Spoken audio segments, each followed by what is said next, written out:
오늘 우리에게 주시는 하나님의 말씀 누가복음 19장 28절부터 38절입니다.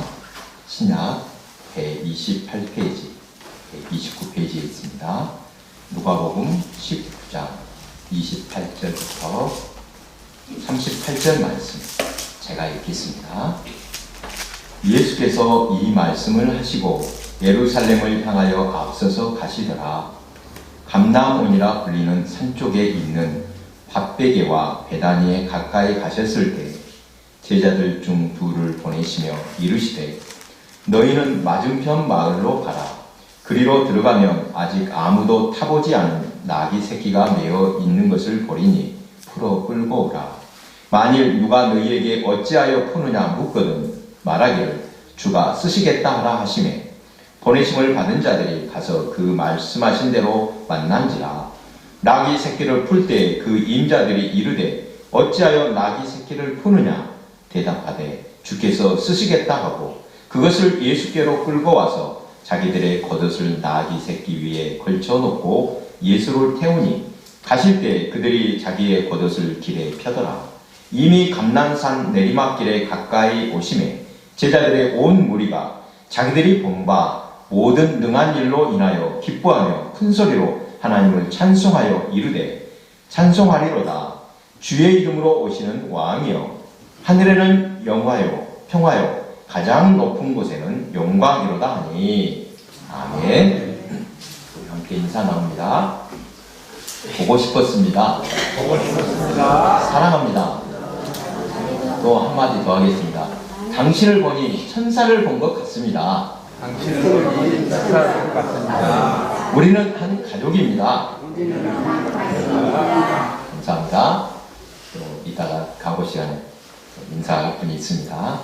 오늘 종료주일을 맞았습니다. 종료주일은 예수님께서 이 땅의 마지막 사역을 완성하시기 위해 예루살렘에 입성하신 날, 무리들이 종려나무가지를 흔들며 환호한 것을 기념한 일입니다.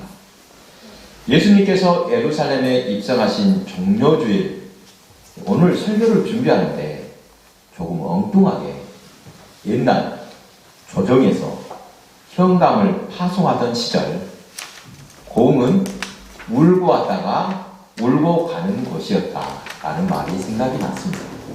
왜 이런 말이 생긴 줄 아십니까? 멀고 먼 곳으로 발령받았다고 막막해서 어떻게 사느냐 내려오면서 웁니다. 그런데 이곳에 있어 보니 이렇게 아름다운 곳이 없습니다. 산과 바다 들이 조화를 이루고 사람들은 정이 넘칩니다.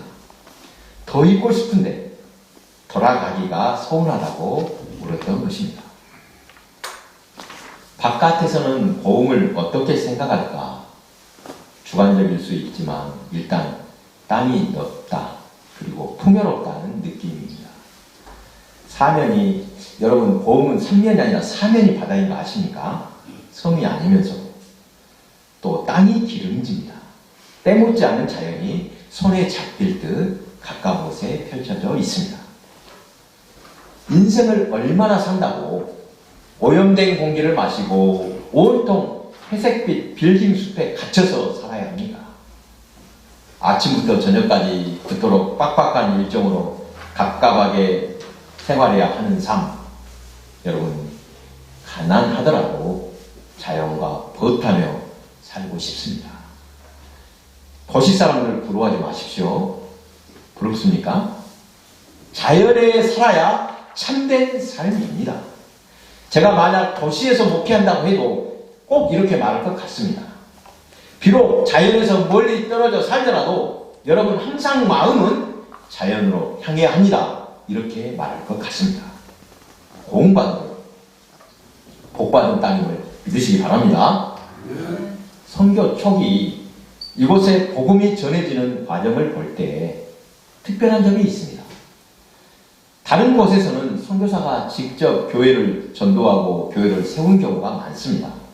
가까운 순천이나 광주를 보면 대부분 외국인 선교사들이 교회를 세우고 그들이 주도적으로 복음을 전했습니다. 그런데 고흥은 외국인 선교사들이 직접 세운 교회는 일부분이고 대부분 자생적으로 세워졌습니다. 서울이나 광주, 또 목포, 순천 등에서 먼저 복음을 접한 분들이 고향으로 돌아와서 교회를 세웠습니다. 그리고 흥미로운 것이 고흥군은 향리층에서 복음 전파에 큰 몫을 담당했습니다. 향리가 뭡니까? 향리. 지방 관청의 관리들입니다. 높은 벼슬은 아니지만 시골에서는 괜찮은 직업입니다. 좋은 관리는 백성들이 존경을 받기도 합니다. 그 당시 복음 전했던 분들은 아마도 사람들에게 신임을 얻고 있었을 것입니다. 그래야만 전도도 할 수 있었을 것이기 때문입니다. 우리 고흥 출신의 목사님 중에 박승호 목사님이 계십니다. 직접 뵙지는 못했지만 이분의 설교집과 또 글을 통해서 그리고 그분과 함께 공부했던 목사님들의 이야기를 들을 때 참으로 귀한 분이시구나 라는 생각이 들었습니다. 이 박 목사님의 설교집에 이런 문구가 있었습니다. 하나님께서는 하늘을 번떠서 땅을 창조하셨다. 이런 의미의 글이 있었는데 매우 신선하게 다가왔습니다. 하늘과 땅이 별개가 아니라는 말씀입니다. 하늘에서 이루어진 뜻이 땅에서도 이루어진다라는 구절도 있듯이 우리는 땅에 살아도 믿음의 눈으로 하늘을 바라볼 수 있어야 합니다. 육의 힘으로 사는 것이 아니라 말씀이 곧 우리의 능력임을 믿으시기 바랍니다. 이스라엘 백성이 광야에서 40년 동안 살 수 있었던 것은 그들 노력이나 힘으로 산 것이 아닙니다. 만나를 내려주심으로, 즉 하나님의 말씀을 받아 살았음을 기억하시기 바랍니다. 오늘 본문은 예수님께서 마지막으로 예루살렘에 입성하시는 장면입니다. 때는 6월절 절기를 앞두고 있습니다. 이스라엘 백성의 가장 큰 명절은 6월절입니다. 애굽에 종살이하던 백성들을 해방하시는 날을 기념하는 절기입니다. 이스라엘 민족이 기틀을 마련한 것은 출애굽 이후라 하겠습니다. 죄악된 세상을 상징하는 애굽에서의 종살이를 끝내고 광야 40년 동안 거룩한 백성으로 훈련을 받은 후 가나안에서 12지파가 땅을 분배받아 이스라엘은 기업을 얻게 됩니다. 땅을 기업을 받음으로써 실제적인 민족의 기틀을 마련했다는 것입니다. 약속의 땅을 기업으로 받고 평화로운 시절도 있었지만 세월이 흘러 이스라엘은 남과 북으로 갈라지고 남북 왕국은 모두 망하고 말았습니다. 그리고 지금은 로마의 식민지가 되어 구원의 메시아를 고대하고 있습니다. 나라의 이런 아픔을 직접 경험한 우리 민족은 당시 유대인의 심정을 쉽게 이해할 것 같습니다. 무슨 수를 써서라도 해방의 날을 막고 싶었을 것입니다. 그런 암울한 시대에 유대 땅에 기쁜 소식이 전해졌습니다. 기다리던 메시아가 오신 것입니다. 그 메시아는 바로 예수님이십니다. 백성들은 타는 목마름으로 메시아를 갈망했습니다. 그렇다고 아무나 메시아로 인정할 수는 없는 법입니다. 이제 분명하게 약속하시고 예언하신 메시아여야 합니다. 역사는 반복된다라고 합니다. 하나님께서 예전에 약속하셨던 대로 또는 역사에서 똑같은 사건이 있었던 것처럼 그들을 구원할 메시아가 오실 것으로 기대했습니다. 오늘 본문에서 예수님은 나귀를 타고 입성하시는데 왜 나귀 새끼를 타셨을까? 우연히 타신 것입니까? 우연히 된 일이 아니라 하나님의 약속하신 말씀대로 된 것입니다. 스가랴 9장 9절입니다. 시온에 따라 크게 기뻐할지어다. 예루살렘에 따라 즐거이 부를지어다. 보라, 내 왕이 내게 임하시나니 그는 공의로우시며 구원을 베푸시며 겸손하여서 나귀를 타시나니 나귀의 작은 것 곧 나귀 새끼니라. 나귀의 주인이 제자들에게 순순히 나귀를 풀어준 이유가 궁금합니다. 말도 없이 남의 묶여있는 나귀를 풀 때 이 주인은 어떻게 합니까? 뭐 때문에 푸느냐 물었을 뿐 어떤 시비도 없었고 나귀값 내라 요구하지도 않았습니다. 이것은 무엇을 의미합니까? 위에 스가랴 9장 9절의 말씀을 이 나귀 주인도 알고 있는 것입니다. 구원하실 메시아는 나귀를 타고 입성하실 것이라는 이 예언을 말씀에 믿고 자기가 내어준 것입니다. 사람들은 자기의 겉옷을 벗어 길에 펼치고 종려나무 가지를 흔들면서 기뻐하며 큰 소리로 하나님을 찬양합니다. 찬송하리로다. 주의 이름으로 오시는 왕이여. 하늘에는 평화요 가장 높은 곳에는 영광이로다. 마태복음은 이렇게 외쳤다고 기록합니다. 호산나 다윗의 자손이여 찬송하리로다. 주의 이름으로 오시는 이여 가장 높은 곳에서 호산나 하더라. 이것이 얼마나 극적인 장면인지 모릅니다. 마치 일제강점기에 3.1 만세 운동을 떠올리게 합니다. 민중의 간절한 소망이 그대로 표출되고 있습니다. 그 나라가 속히 임하소서. 이제는 아픔과 좌절과 슬픔이 사라지고 하나님이 다스리시는 그 나라가 임하기를 갈망하는 모습입니다.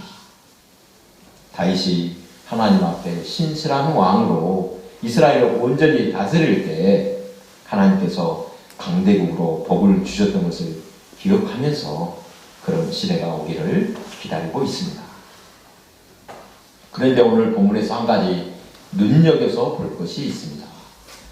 누가복음 2장에서는 아기 예수님이 탄생 소식을 전할 때 수많은 천군 천사가 찬송합니다. 지극히 높은 곳에서는 하나님께 영광이요 땅에서는 하나님이 기뻐하신 사람들 중에 평화로다.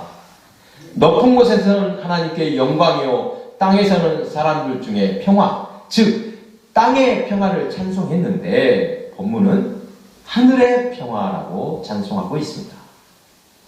앞에서 하늘과 땅이 깊은 관련이 있다고 했으니 하늘이나 땅이나 그것이 다 그것 아니냐고 이렇게 쉽게 받아들일 것은 아닙니다.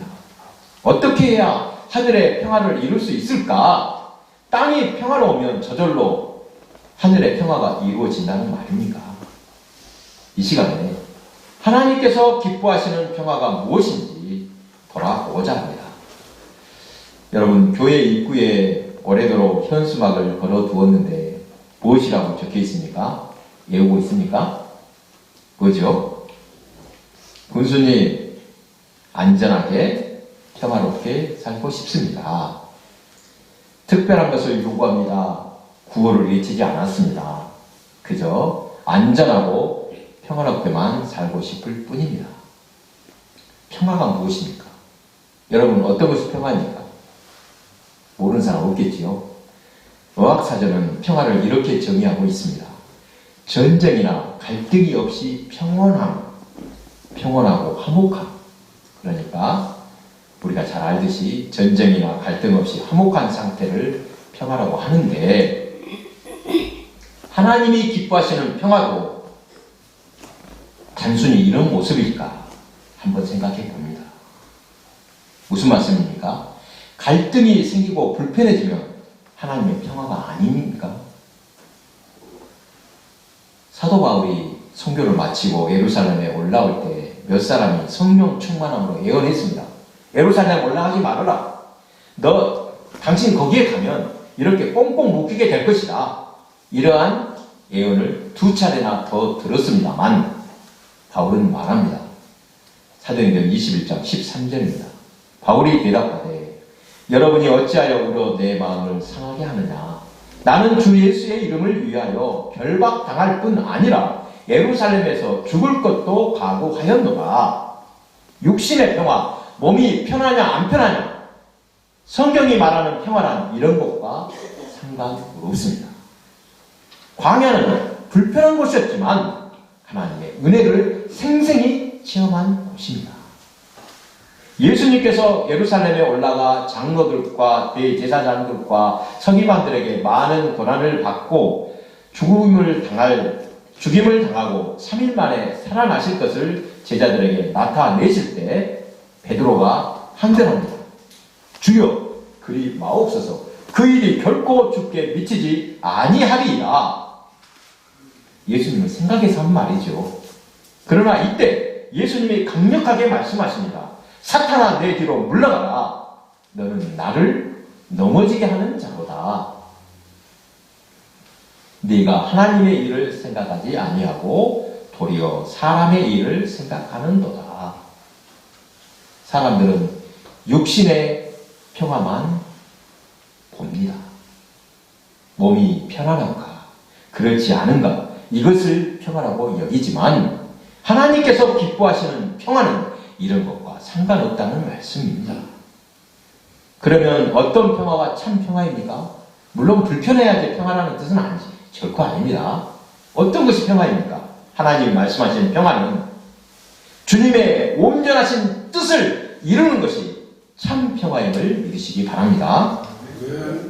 시끄럽더라도 그 일이 하나님께서 원하시는 일이라면 그것이 평화라는 말씀입니다. 믿음의 사람은 덮어놓고 평화, 겉으로만 보이는 거짓 평화와 참 평화를 분별할 줄 알아야 할 것입니다. 한 목사님이 성지순례 중에 겪었던 일을 들려주었습니다. 벌써 몇 달 전의 일이라고 합니다만, 이스라엘의 분정 지역에서는 자주 검문 검색을 한다고 합니다. 여러분 혹시 검문 검색 받아보셨어요? 네. 그래도 한국 사람에게는 매우 호의적이라고 합니다. 예, 이스라엘의 여군이 버스에 올라와서 한번 쓱 둘러보고는 여기 한국 사람들이구나 하고 알고 그냥 딱 내리려다가 한 목사님에게 신분증을 보여달라고 합니다. 왜 그랬을까? 나중에 알고 보니 그 목사님 생김새가 아랍 사람과 비슷했기 때문이라고 합니다. 이것저것 물어보다가 갑자기 할아버지 이름은 뭐냐라고 질문했답니다. 본인의 이름은 거짓말을 하더라도 갑자기 할아버지 이름을 물으면 그대로 대답을 하는데 이 이름을 들어보면 아랍 사람인지 유대인인지 금방 알 수 있다고 합니다. 그의 가물을 보면 그 본인을 어느 정도 알 수 있을 것입니다. 우리가 성경을 읽으면서 은혜 받고 위로를 받는 것은 성경의 역사는 옛날 한 번으로 끝난 것이 아니라 오늘 우리에게도 그대로 일어날 것을 믿기 때문입니다. 하나님께서 행하셨던 기적이 오늘 우리에게도 그대로 이루어질 것을 믿는 것입니다. 그렇다면 본문에서 사람들이 하늘에는 평화요, 가장 높은 곳에서는 영광이로다. 어떤 일을 기대하면서 어떤 일을 보았기 때문에 이렇게 찬송하는 것입니까? 예수님께서는 많은 기적을 나타내 보이셨습니다. 병자를 치유하시고 귀신을 내쫓고 죽은 나사로를 살리셨습니다. 500여의 기적으로 배고픈 사람들을 먹이셨습니다.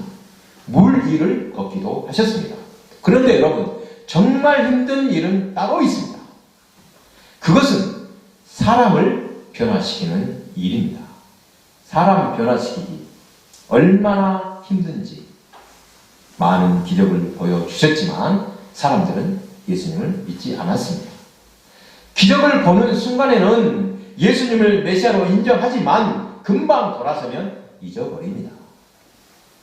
아쉬운 일을 만나면 겸손하게 하나님을 찾고 변화될 것처럼 보이지만 사정이 나아지면 언제 그랬냐는 듯 변하지 않습니다.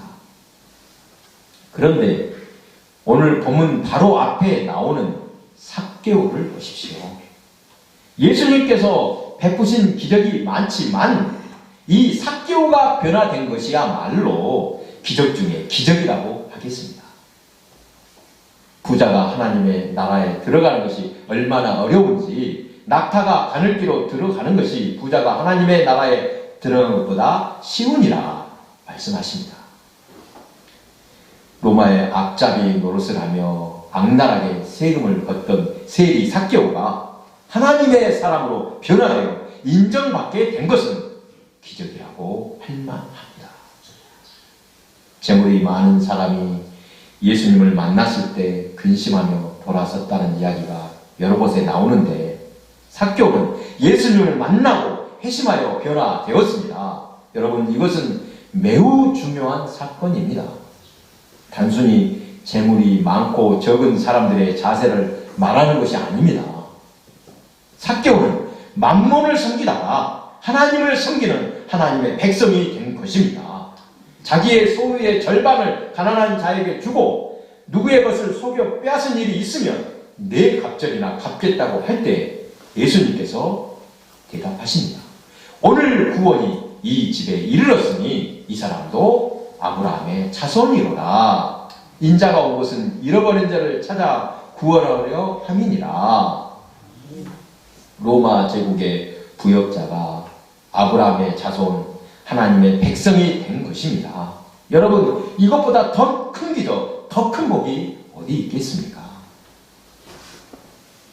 듣기 좋은 이야기만 들려드리면 좋을 텐데 오늘도 여러분에게 부탁드립니다.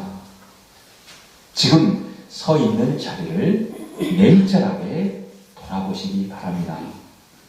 예수님의 참 평화를 구하고 있는지 아니면 세상의 평화만을 구하고 있는지 돌아보시기 바랍니다.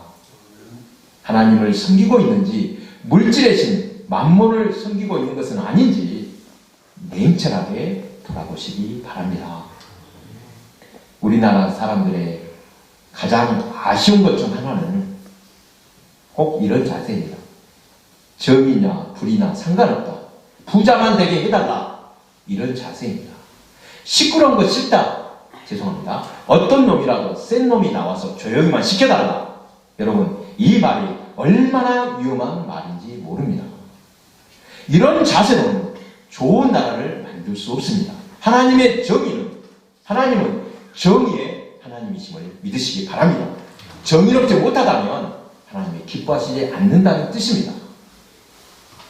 사랑하는 교회 여러분, 세상의 평화, 육신의 안위와 평안함이 곧 평화라고 할 때 속지 말아야 합니다. 하늘의 평화, 몸은 좀 불편하고 좀 시끄럽더라도 하나님의 뜻을 이루는 길이라면 그것이 참 평화임을 기억하시기 바랍니다. 그리고 어떤 환경에 있더라도 주님과 함께 하는 것, 그 사실 하나만으로도 늘 기뻐하며 하늘의 평화를 맛보시기 바랍니다. 기도하겠습니다.